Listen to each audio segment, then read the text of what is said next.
오늘도 동그리가 보는 기막힌 세상에서 이상덕 목사가 문안 인사드리며 새 영상 올립니다.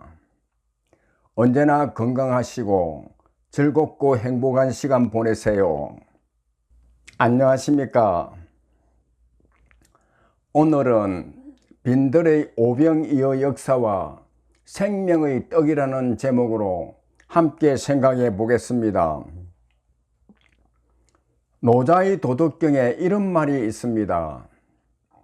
수레바퀴는 30개의 바퀴살이 중앙에 있는 바퀴통에 붙어 있지만 바퀴통 복판이 비어 있어야 찌그러지지 않고 쓸모 있는 바퀴로 굴러갈 수 있습니다. 찰흙을 이겨 옹기 그릇을 만드나 그 속이 비어 있어야 쓸모가 있습니다. 문과 창을 만들어 방을 만드나 안이 비어 있기 때문에 방으로 쓸모가 있습니다. 그러므로 있으면 이로움을 주지만 없으면 쓸모가 있도록 만듭니다. 머리가 쓸모가 있도록 하기 위해서는 머릿속에 빈자리를 만들어야 합니다. 마음이 쓸모가 있도록 하기 위해서는 마음에 담을 수 있는 여지를 남겨두어야 합니다. 스티브 잡스는 생각 속에 비워둔 빈 공간의 의미를 잘 아는 사람이었습니다. 그는 여백의 의미를 잘 살릴 줄 알았습니다. 그래서 아이폰에는 버튼이 한 개밖에 없도록 만들었고 자신이 입는 옷에는 단추도 달지 않았습니다.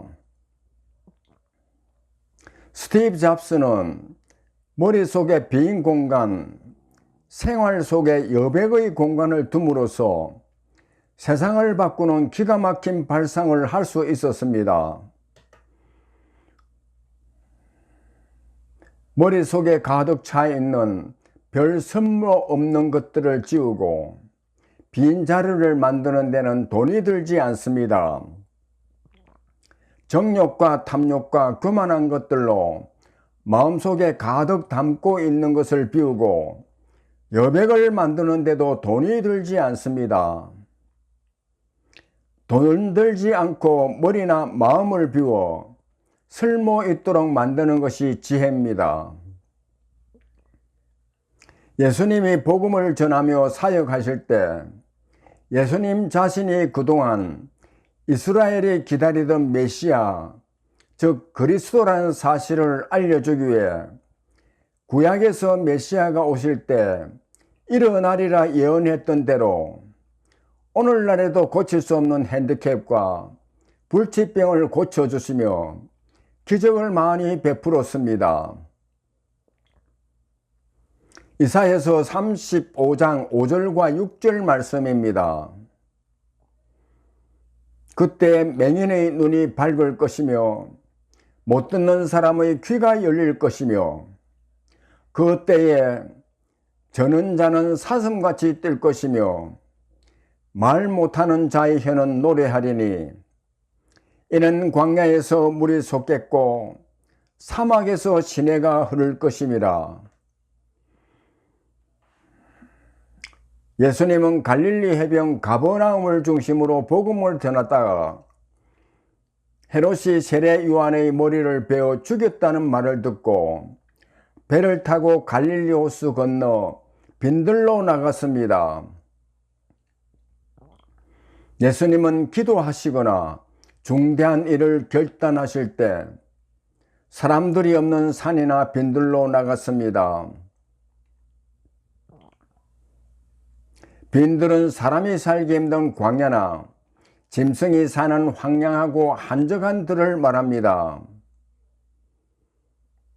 예수님이 빈들로 가신 것을 알고 수많은 사람들이 불치병을 고치거나 생명의 말씀을 듣기 위해 예수님을 찾아 빈들까지 쫓아왔습니다.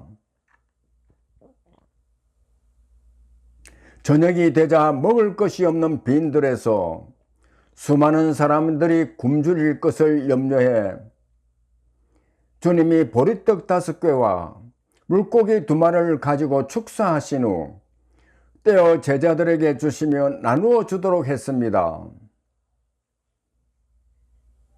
그러자 여자와 아이들 외에 남자만 헤아려 5,000명이나 되는 사람들이 배불리 먹었는데 이것을 오병이어의 기적이라 합니다. 오병이어의 기적을 체험한 많은 사람들이 예수님을 임금으로 모시려 하자 예수님은 저들을 피해 혼자 산으로 갔습니다. 그리고 제자들과 함께 가버나움에 있을 때 다시 많은 사람들이 예수님을 찾아오자 예수님은 저들에게 요한복음 6장 35절에서 이렇게 말씀하십니다. 예수께서 이르시되 나는 생명의 떡이니 내게 오는 자는 결코 줄이지 아니할 터이요 나를 믿는 자는 영원히 목마르지 아니하리라. 예수님이 빈들에서 오병이어의 기적을 베푸신 것은 단순히 수많은 사람들이 굶주릴 것을 염려해 베푸신 것이 아닙니다. 예수님이 십자가에 달려 그리스도로서의 사명을 감당하시고 죽으시기 위해 그러기 위해서는 먼저 예수님의 제자들이 예수님이 바로 그리스도시며 하나님의 아들이라는 신앙 고백이 있어야 하고 나아가 기적을 체험하거나 기적을 지켜본 사람들이 예수님이 바로 그들이 기다리는 메시아라고 인정하기 시작해야 합니다. 그래야 예수님이 이 땅에 오신 사명을 완수할 수 있습니다. 그렇지 않고 그냥 예수님이 십자가에 달려 죽으면 가족이나 가까운 사람들이 억울하게 죽었다고 말은 하겠지만 사람들의 기억 속에서 금방 사라지는 한순간의 해프닝으로 끝날 수 있습니다. 그래서 예수님이 십자가에 달리시기 전에 제자들에게 너희는 나를 누구라 생각하느냐고 물었습니다. 성질이 급한 베드로가 주는 살아계신 하나님의 아들이시니라 라고 신앙 고백을 했습니다. 그러자 예수님은 제자들에게 그리스도로서의 사명을 감당하기 위해 십자가에 달려 죽으시고 3일 만에 다시 살아나야 할 것이라 말했습니다. 그리고 십자가에 달리시기 전에 제자들과 마지막 만찬을 하는 자리에서 떡을 떼어 제자들에게 주며 이것은 내 몸이니라고 말씀하시고 또 잔을 주시며 이것은 죄 사함을 얻게 하려고 많은 사람을 위하여 흘리는 나의 피 곧 언약의 피니라고 말씀하셨습니다. 오병이어의 기적은 빈들에서 일어났습니다. 믿음의 세계에서는 단순히 빈들이 있다고 오병이어와 같은 기적이 일어나는 것이 아닙니다. 빈들에 누가 있느냐가 중요합니다. 빈들에 사탄이 있으면 사탄의 역사가 일어나고 빈들에 생명의 주인이신 예수님이 있으면 오병이어와 같이 사람을 살리는 생명의 역사가 일어납니다. 2000년이 훌쩍 뛰어넘은 지금까지도 영원한 멸망의 길로 가던 길에서 회개하고 돌이켜 십자가 앞에 자신의 모든 죄와 허물을 쏟아놓은 가난한 심령 속에서 믿음의 영원한 생명의 떡을 먹고 누리는 오병이어의 기적이 계속되고 있습니다. 그리고 빈들에서 오병이어의 기적을 일으킨 주님께서 떡을 떼어 제자들에게 주시며 굶주린 사람들이 먹도록 나누어 주라고 하신 것과 같이 지금도 예수님은 생명의 떡을 먹고 구원받은 심령 속에서 생명의 떡을 떼어주시며 영원한 멸망의 길로 가고 있는 죄인들이 먹고 영원한 생명을 누릴 수 있도록 나누어 주라고 말씀하고 있습니다.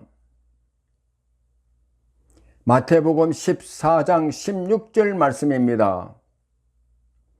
예수께서 이르시되 갈 것 없다.